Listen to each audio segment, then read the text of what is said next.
Phone tapping case కీలక పరిణామం చోటు చేసుకుంది. ఈ కేసులో మాజీ ముఖ్యమంత్రి బీఆర్ఎస్ అధ్యక్షులు కేసీఆర్కు నోటీసులు ఇచ్చింది సిట్. అయితే ఈరోజు విచారణకు సిద్ధంగా ఉండాలని నందీనగర్లో ఆయన నివాసంలో నోటీసులు అందజేశారు. దీనిపై స్పందించిన కేసీఆర్ తాను ఈరోజు విచారణకు హాజరు కాలేనని సిట్ అధికారులకు లేఖ రాశారు.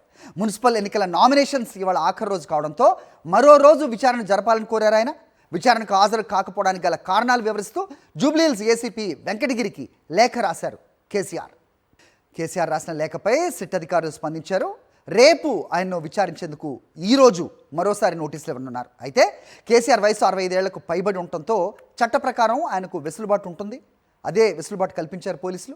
తమ కార్యాలయంలో విచారణకు రావాలని భావిస్తే రావచ్చని, లేకపోతే ఆయన కోరిన చోట విచారించేందుకు సిద్ధంగా ఉన్నట్టుగా చెబుతున్నారు సిట్ అధికారులు. రైట్, దీనిపై క్లారిటీ అండ్ అప్డేట్స్ మా కరెస్పాండెంట్ దిలీప్ అడిగి తెలుసుకుందాం.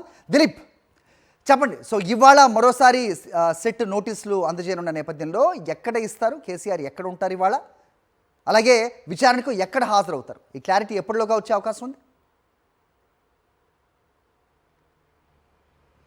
సరే, సో నిన్నైతే ఇవాళ మధ్యాహ్నం 3 గంటలకు విచారణకు హాజరు కావాలంటూ కూడా మాజీ ముఖ్యమంత్రి బీఆర్ఎస్ అధినేత కేసీఆర్కు నోటీసులు నందినగర్ నివాసంలో అయితే అక్కడ ఉన్నటువంటి ఎవరైతే ఇంట్లో ఉన్నారో సో అక్కడ పనిచేసేటువంటి వారికి అయితే నోటీసులు ఇచ్చి వెళ్ళిపోయిన పరిస్థితి కనిపిస్తుంది. అయితే ఇటు కేసీఆర్ మాత్రం ఇవాళ మధ్యాహ్నం 3 గంటలకు ఆ నోటీసులో విచారణకు హాజరు కావాలని కానీ హాజరు కావట్లేదు. సో ప్రస్తుతం అయితే కేసీఆర్ తన మర్కూక్ మండలం ఎర్రవరి వ్యవసాయ క్షేత్రంలోనే ఉన్నటువంటి పరిస్థితి కనిపిస్తుంది. అయితే తను గడువు కూడా కొనే పరిస్థితి కనిపిస్తుంది.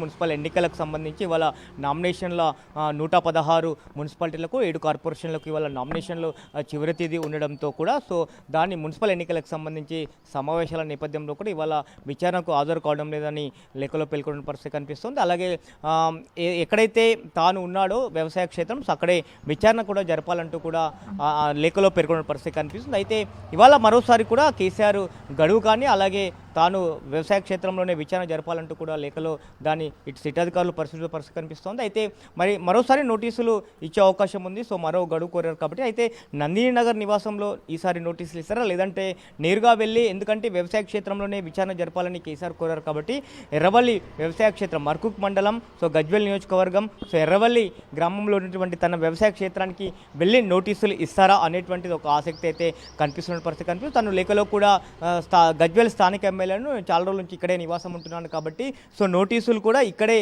వ్యవసాయ క్షేత్రానికి వచ్చి ఇవ్వాలని పేర్కొన్నట్టుగా కూడా తెలుస్తుంది. కాబట్టి మరి అధికారులు అక్కడ వ్యవసాయ క్షేత్రానికి వెళ్ళి నోటీసులు ఇస్తారా, లేదంటే నందినగర్లో నివాసానికి వచ్చి మరి నోటీసులు ఇస్తారా అనేది చూడాలి. ఒకవేళ నోటీసులు ఇస్తే కేసీఆర్ కోరుకున్నట్టుగా వ్యవసాయ క్షేత్రంలోనే విచారణ జరిపేందుకు మరి సిట్ అధికారులు అనుమతిస్తారా, లేదంటే మళ్ళీ జూబ్లీహిల్స్ పోలీస్ స్టేషన్కి రావాలని పిలుస్తారా అనేటువంటిది ఒక ఆసక్తి ఉంది. లేఖలో అయితే చాలా క్లియర్గా కొన్ని 160 సిఆర్పిసి కింద నోటీసులు ఇచ్చారు కాబట్టి సో 65 సంవత్సరాలు పైబడినటువంటి వ్యక్తి, అలాగే 15 సంవత్సరాల బిలో ఉన్నటువంటి వ్యక్తులు ఎవరైతే ఉన్నారో సో వారు నివాసం ఉన్న చోట కానీ, లేదంటే వారు ఎక్కడైతే విచారణ కోరుకుంటారో అక్కడే విచారణ జరపాలంటూ కూడా క్లియర్గా కేసీఆర్ లేఖలో పేర్కొన్నటువంటి పరిస్థితి కనిపిస్తుంది. కాబట్టి సో మరి వ్యవసాయ క్షేత్రంలో విచారణ చేస్తారా అనేటువంటిది కూడా ఆసక్తి నెలకొన్న పరిస్థితి కనిపిస్తుంది. సో ఇవాళ మధ్యాహ్నం లోపు అయితే సిట్ అధికారులు మరోసారి నోటీసులు జారీ చేయడానికి సిద్ధమవుతున్నటువంటి పరిస్థితి కనిపిస్తూ ఉంది.